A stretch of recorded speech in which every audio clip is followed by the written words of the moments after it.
Today I'm changing my spark plugs, my 89 Nissan D21, and I'm going along pretty good. And then, uh-oh, snap. Oh, snap. Except I didn't say it like the PC computer does. I said, oh, fuck. I am really hosed now. But let's not fret. Show you how we did this. Wasn't too bad. I was thinking I had to take that throttle body off, or worst case scenario, maybe take the head off. Anyway, this was a pretty easy fix all in all.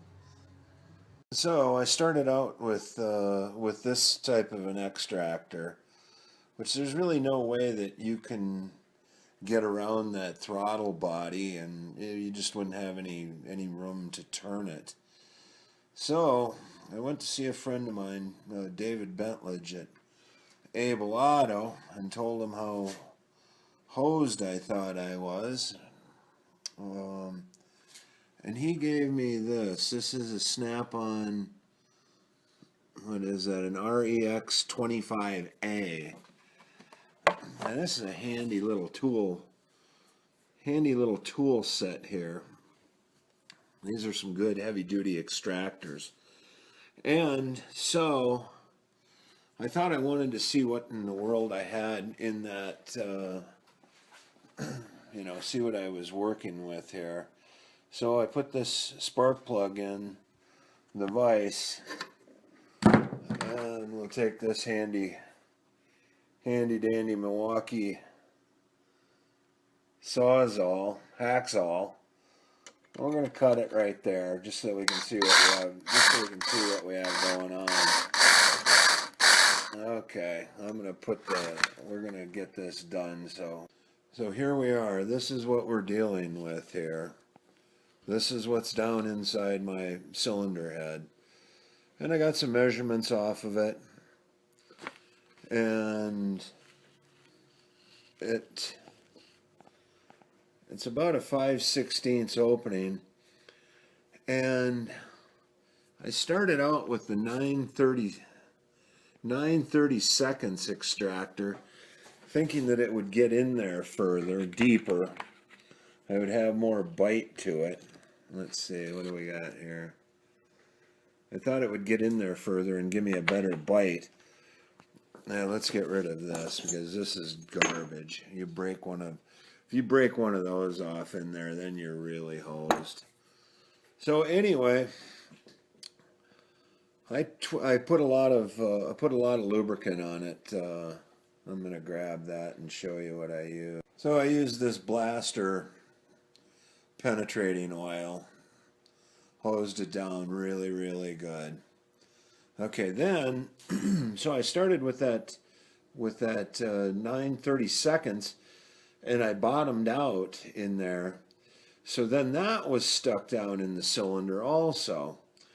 Had a heck of a time getting that, or thinking about how to get it out. And what I did is I put a couple extensions on and kind of put some sideways pressure on, and that 930 seconds twisted right out. So then I went with, here, let me get this. You want to put some, I use duct tape. I don't know that you really need to, but I thought that it might hold that easy out into the socket, and that's what this schmeg is right here. But anyway, I put in the 5/16 and twisted on it, and then I decided to take a break, and I let it sit overnight. And then when I came in this morning, I just twisted that bad boy right out of there. This Snap-on Easy Out set, highly recommend going to one of your local garages and begging, borrowing. If you can't, you can buy that kit for $125. Make your job just sail right along. and then you could give it to maybe a mechanic that could put it to use. Like I say, for $125 to not have to pull the head or pull the throttle body. I think I was, if I spent the $125, I would be miles ahead. So anyway, then what I did is I stuck my vacuum cleaner down into that plug hole and sucked everything out. I'll show you what I did here. So I put my smallest adapter on my shop vac, got down into the hole, sucked it, just left it run for a while on max. Then I went in with my magnet here, and I didn't really pull out any metal shavings, so maybe we sucked it all out with the shop vac. Now what I got going on is I stuck the socket into a shop rag, and I'm just going to twist it around in there, and I'm trying to suck out any of the schmag. One of my things where I really fucked up is when I was pulling these plugs out. Well, let's back up. The douchebag that put these plugs in 150,000 miles ago didn't use you put a non-seize because it's an aluminum head. But then what I did is I put this badass 1/2 inch onto a reducer, and you can just get way too much torque with this bad boy, and I twisted it off. But anyway, I think that right now, let's pull this shop rag out and see what, oh, I left the socket in there. Oh, there it is. Let's see. So we did pull out some schmag, but anyway, I am ready.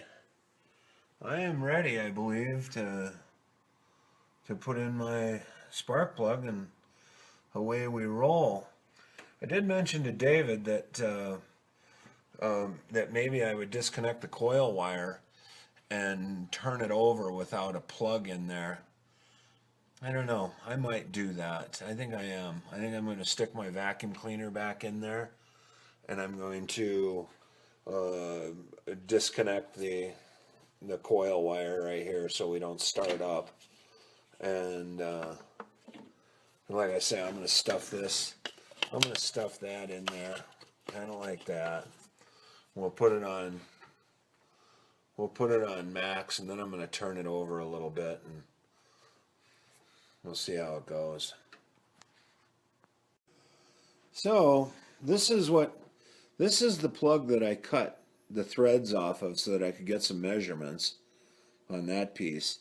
But look at this one. This is the one that broke, and you see how there's, I don't know, looks like some water damage. The plug just doesn't look anything like this one. I think that, this plug may have had a crack in it or something, and we had some rust and corrosion in there. I don't know if I mentioned the douchebag that put the plugs in without the anti-seize, and that would be me. But now I am ready to button it back up.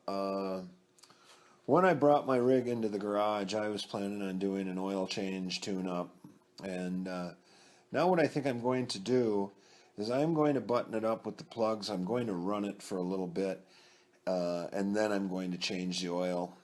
Hopefully we can get any imperfections that we have in there out. So anyway, wish you well. This is the bomb right there. Snap-on. These are the real deal. That's junk. That is junk. You break one of those off and then you're really fucked. Anyway, wish you guys well.